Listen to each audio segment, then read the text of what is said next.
Where is he right now? Somewhere in the mountains of Iran, or somewhere the United States government does not want you to know about. 9 American aircraft, 48 hours. 1 missing colonel who vanished into enemy territory and came back changed forever. Before we go any further, hit that like button right now, not for me, but for a soldier who spent 2 days hiding in a rock crack while an entire nation hunted him. Subscribe if you want the full truth, and send this to one person who still thinks this story is over, because it is not. Let's rewind to the moment everything broke apart. In late February 2026, tension between the United States and Iran crossed a line that many analysts had warned about for years. The Strait of Hormuz, a narrow strip of water that carries a massive share of the world's oil, became the center of a dangerous standoff. Ships slowed down. Insurance costs on tankers jumped. Military planners on both sides moved from watching to preparing. And then preparing turned into fighting. By early April, American fighter jets were flying deep over Iranian territory. One of those jets was an F-15E Strike Eagle, a heavy fighter built to carry 2 people, a pilot in the front seat, and a weapons systems officer in the back. This particular jet was doing exactly what it was built for: flying fast, flying low, and flying into danger. To understand why this single jet mattered so much, you have to understand what the weeks before it looked like. This was not the opening shot of the conflict. By the time the F-15E took off that Friday, the United States and Iran had already been trading strikes since late February. American commanders were pushing deeper into Iranian airspace with each passing week, targeting facilities tied to Iran's military infrastructure. Iran, in turn, was reinforcing its air defenses around key sites, including areas believed to hold a significant portion of the country's nuclear stockpile. That detail matters because the mountains where this story unfolds sit uncomfortably close to exactly that kind of sensitive location, which is part of why both sides treated this stretch of terrain as far more than just empty rock and desert. On a Friday that would later be remembered by American commanders for a long time, Iranian air defenses locked onto that jet and brought it down. Both crew members ejected. Both survived the fall. But only one of them was found quickly. The pilot was picked up within hours, pulled out in daylight in what officials later called an unusually dangerous but successful operation. Rescue crews spent roughly 7 hours over Iranian territory to get him out safely, an almost unheard of amount of time to keep aircraft exposed over hostile ground in broad daylight. Commanders later described it as one of the boldest daylight extractions in recent memory. That should have been the end of the story. It was not. The second crew member, a highly decorated Air Force colonel serving as the weapons systems officer, was gone. Not dead, not captured, just gone, somewhere in rugged, mountainous terrain in a country that had every reason to want him found first, and every resource to try. This is where the real story begins. For the next day and a half, 2 very different manhunts were happening at the same time in the same stretch of mountains. American special forces were trying to reach the colonel before Iranian troops did. And Iranian forces, embarrassed by the loss of their own jet just hours earlier in a separate strike, were determined to capture an American officer alive, or prove they had killed one. Reports later confirmed that Iran placed a bounty of $60,000 on the colonel's head. Local fighters, regular soldiers, and search teams combed the ridgelines looking for him. Night vision drones buzzed over the valleys. The colonel, wounded and armed with nothing more than a handgun, had to survive using nothing but instinct, training, and sheer will. He climbed. Officials later said he pushed himself more than a mile upward through brutal terrain, eventually reaching a rocky crevice near the top of a 7,000-foot ridge. There, he waited. Injured, exposed, and alone, he had to make a choice almost every downed pilot fears making: move and risk being seen, or stay still and risk being found anyway. He chose to hide, and he chose to wait for his own side to come first. Back in Washington, the response was enormous. Sources familiar with the operation later said more than 150 aircraft were involved in trying to locate and rescue this one man. Fighter jets, bombers, refueling tankers, rescue helicopters, intelligence planes designed to jam enemy communications. Some aircraft were sent purely as decoys, flying patterns meant to confuse Iranian radar operators about where the real rescue effort was actually happening. At the same time, intelligence officers reportedly ran a quiet deception campaign, spreading false information inside Iran to pull attention away from the colonel's real location.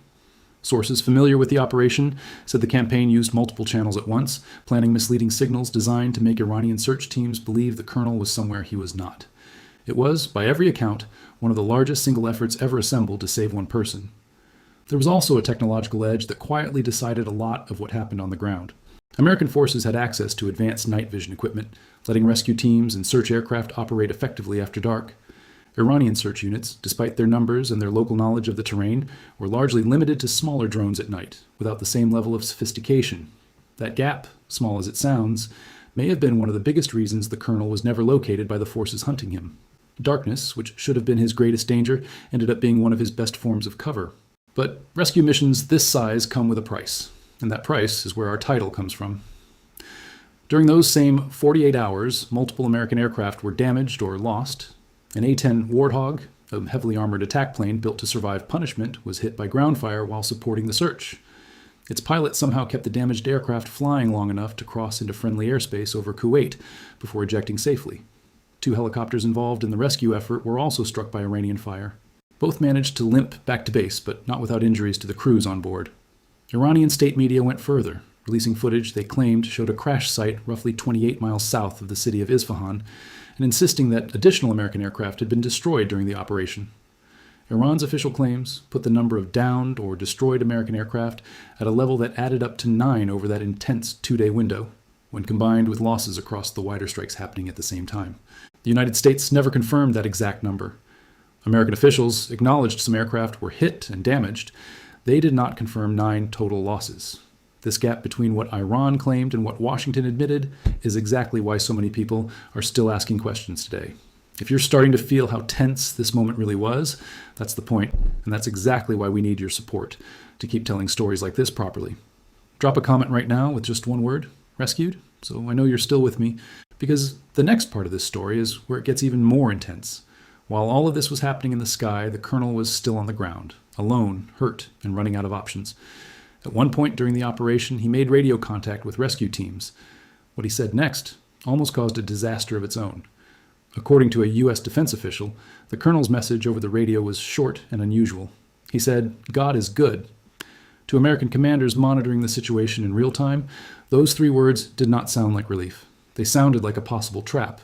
Officials worried the phrasing was close enough to language associated with hostile forces that it could mean the radio had been compromised, or worse, that Iranian fighters were forcing him to speak under duress to lure the rescue team into an ambush. For a tense stretch of time, nobody could be sure if they were about to save an American hero or walk straight into a train trap set by the very forces hunting him. It took careful verification before commanders were confident the message was genuine. A wounded man expressing real gratitude and real faith in the middle of the worst moment of his life. Only then did the final phase of the rescue move forward. The operation to actually pull him out involved more than 100 Special Operations personnel. SEAL Team 6 led the effort, with Delta Force operators and Army Rangers standing by in case things went wrong.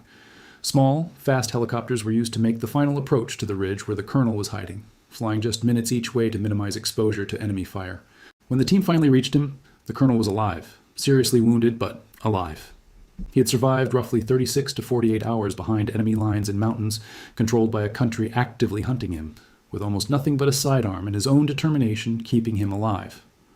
Early the next morning, the news broke publicly. The president announced the rescue himself, calling it one of the most daring search and rescue operations in American military history. He said the colonel had been found, was safe, and though injured, would recover. For a few hours, the story felt complete.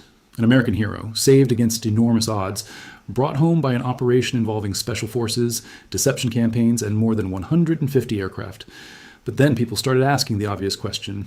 If this rescue was so massive, so historic, so dangerous that multiple aircraft were hit trying to pull it off, why did the public get so little information about what happened to the colonel afterward?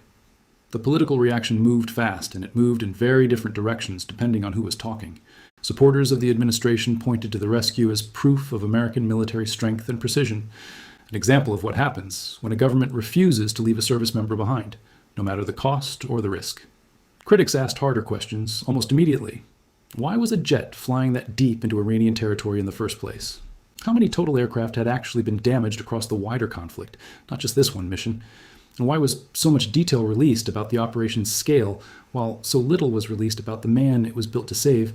Lawmakers on defense oversight committees reportedly requested fuller briefings in the days that followed, wanting clarity on exactly how many aircraft sustained damage and what the true risk exposure had been. Some of those briefings, by their nature, happened behind closed doors, which means the public version of the story you and I get to see is, and probably always will be, an incomplete one. Here's what we actually know, and here's what remains frustratingly unclear. We know his call sign. We know he served as a weapons systems officer on an F-15E Strike Eagle. We know he was seriously wounded, and that his pilot, rescued earlier the same day, was also injured. We know officials said both men were recovering and in stable condition days later. We know he used a mountain crevice for cover and climbed steep terrain to increase his chances of staying hidden. What we do not know, at least not from any official statement, is where he was taken after the rescue, which hospital or military facility handled his recovery, how severe his injuries actually were beyond the vague phrase seriously wounded, and whether he has returned to any form of duty since. His name was withheld from public release for a period after the rescue, officially to protect operational security and his own safety. That is a normal practice in cases involving special forces and classified missions. But it also means that once the story stopped trending, the trail on the colonel himself effectively went cold in public reporting. Compare that to how much detail was released about the operation itself. We got numbers, aircraft counts, timelines down to the hour, descriptions of decoy flights and jamming aircraft and refueling tankers. We got a dramatic quote from the president about warriors and enemies and bravery. What we did not get, in the weeks that followed, was a clear, simple update on the human being at the center of the entire operation. This is not unusual in military history, but it is worth sitting with for a moment. The machinery of war gets counted, tracked, and reported. Aircraft losses get debated in congressional briefings. Equipment costs get itemized, but the person, the one whose survival justified sending 150 aircraft into hostile skies, often disappears from the headlines the moment the rescue photo has been taken. If this story is making you rethink how much of what we see in the news is actually the full picture, smash that like button and let the algorithm know this story deserves to reach more people, because the next part changes how you'll see the whole event. Let's talk about the 9 aircraft, because that number is doing a lot of work in headlines, and it deserves a closer look. Iranian state media pushed hard on the claim that American forces suffered heavy losses trying to retrieve the colonel and his pilot. Footage aired on Iranian television showed wreckage they said belonged to downed American aircraft near Isfahan. That is a very different story from 9 aircraft destroyed. It is a story of damage, danger, and close calls, not total losses. So where does the number 9 actually come from?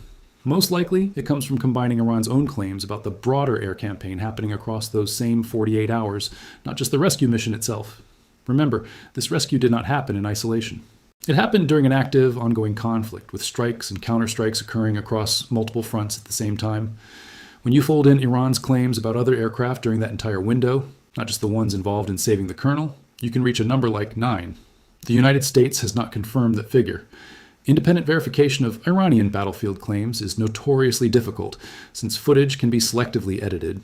Wreckage can be misattributed, and state media in any country involved in an active war has an incentive to shape the story in its own favor. This does not mean Iran's claims are automatically false. It means they are unverified, and unverified claims made by a government actively fighting the country. They are making claims about deserve healthy skepticism. What we can say with more confidence, based on multiple independent reports and official acknowledgments, is this. Every second counted as drones circled above and teams of soldiers scaled the cliffs below. The mountains provided both cover and a cage for the downed airmen.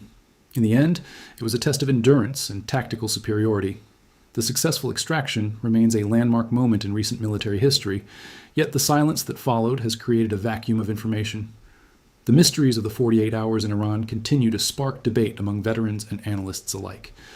As we look back at the events of early 2026, the human cost is the most enduring aspect. The aircraft can be replaced, but the experience of those on the ground lasts a lifetime. The truth of what happened on that 7,000-foot ridge may never be fully revealed, but for the families of the crew, the only number that matters is 2. 2 airmen who went into the fire and 2 airmen who returned. The operation stands as a testament to the code of leaving no one behind, even when the odds are 150 to 1, and even when the world is watching every single move. This was more than just a rescue mission. It was a global statement. Military power is often measured in hardware, but here it was measured in will. The colonel's journey from the cockpit to the crevice and finally to the extraction helicopter is a story for the ages. It reminds us of the fragility of peace and the intensity of modern warfare. The battle of narratives continues, but the outcome for the colonel is decided. He is home regardless of the headlines that followed. And that is where our analysis of this historic mission concludes. But it also raises a harder question. Was this level of risk, this many aircraft, this much exposure, worth it for 2 people? Ask any military commander, and the answer will almost always be yes, instantly, without hesitation. The doctrine is simple, and it is held for generations. Leave no one behind. It is not just a slogan. It shapes how forces train, how missions get planned, and how much risk commanders are willing to accept to bring their own people home. Critics of military overreach might argue that dedicating 150 aircraft to a single rescue in the middle of an already volatile standoff over one of the world's most important shipping lanes escalated tensions further than necessary. Supporters would argue that abandoning a downed officer, especially one being actively hunted with a bounty on his head, was never an option worth considering, no matter the cost. Both of those positions can be true at the same time. That is what makes this story so complicated, and honestly, so human. Now here's something that rarely gets talked about after stories like this fade from the news cycle. What happens to a person after an experience like this? Imagine being ejected from a fighter jet at high speed, landing injured in hostile mountains, knowing an entire country wants to find you, and having nothing but a handgun and your own judgment standing between you and capture or worse. Imagine spending nearly 2 full days moving, hiding, and waiting, unsure if the next voice on your radio is a friend coming to save you or an enemy pretending to be one. That is not something a person simply walks away from once the cameras stop rolling. Military psychologists have studied the long-term effects of survival situations like this for decades, and the pattern is consistent. Physical wounds heal on a timeline doctors can measure. The psychological weight of something like this often takes far longer, and it rarely gets the same public attention. This is part of why his name, his location, and his recovery details were kept quiet. Some of it is operational security, protecting a person who may still serve in dangerous roles. But some of it is simply privacy, giving a human being room to heal away from a story that turned him into a headline before he even had time to process what happened to him. Think about how strange that must feel. One moment you're hiding in a rock crevice, unsure if you will survive the night. The next, your rescue is being described on national television, your call sign is printed in newspapers, and a president is calling you a warrior in a public statement, all while you're still lying in a hospital bed trying to understand what your body and mind just went through. There's very little time given in stories like this for the person at the center to simply be a person before they become a symbol. And maybe that is the most honest answer to the question in our title. Where is the rescued colonel right now? He is likely somewhere recovering, physically and mentally, away from cameras, away from headlines, away from the aircraft counts and political statements that dominated the story in the days after his rescue. He is not a mystery being hidden from the public out of some grand conspiracy. He is a wounded person being given space, which is something the news cycle rarely allows for anyone. If you've made it this far, you already understand something most viewers scrolling past headlines never stop to think about. Before we close this out, tap subscribe and turn on notifications. Because stories like this deserve more than a headline. They deserve the full picture, and that is exactly what we bring you every single time. Let's step back and look at the bigger picture this story reveals, because it goes beyond one colonel, one jet, or even one rescue mission. This entire episode is a small but intense window into how modern conflict actually works. It is not just missiles and headlines. It is deception campaigns run by intelligence officers in real time. It is decoy aircraft flying dangerous patterns purely to confuse an enemy's radar. It is a ground team risking their own lives climbing toward a stranger on a mountain because the doctrine of their service says no one gets left behind. It is a wounded man choosing 3 words on a radio that almost triggered a completely different outcome. It is 2 governments telling 2 different versions of the same 48 hours, each shaped by their own interests, their own losses, and their own need to control the narrative. And it is a reminder that behind every number in a headline, whether it is 9 aircraft or 1 rescued officer, there are real people making split-second decisions that we will likely never fully understand from the outside. The colonel survived. His pilot survived. That much both sides seem to agree on. Everything else, the exact aircraft losses, the full extent of his injuries, his current location, his path back to normal life, remains partly hidden behind the fog that always settles over stories like this once the initial headlines fade. Maybe that is uncomfortable. Maybe you wanted a clean ending, a name, a hospital, a photo of him smiling and healed. But real stories, especially the ones involving people who serve in the most dangerous roles a military has to offer, rarely wrap up that neatly. Sometimes the most respectful thing a story can do is admit what it does not know, rather than filling the silence with guesses, just to satisfy curiosity. So the next time you see a headline boasting about aircraft numbers, casualty counts, or dramatic rescue statistics, remember this story. Remember that behind every one of those numbers is a person who was terrified, injured, and hiding in a crevice on a mountain, hoping the next sound he heard was his own side coming to bring him home. Remember, too, that wars are rarely won or lost purely on the battlefield anymore. They are shaped just as much by which version of events reaches the most people first, which footage gets aired, which number gets repeated until it feels like fact. Somewhere between Iran's claim of 9 downed aircraft and America's confirmation of 3 damaged ones lies a truth that neither government has fully laid out for the public, and may never fully lay out because uncertainty in situations like this often serves both sides better than clarity does. He made it. 9 aircraft, 3 confirmed damage, 2 governments arguing over the truth, and 1 man who survived something almost none of us will ever have to face. That is the story behind the headline, and now you know it. If this changed how you see this event, don't scroll away yet. Like this video, subscribe for more stories that go beyond the headlines, and share this with someone who needs to hear the full truth instead of just the numbers. We'll see you in the next one.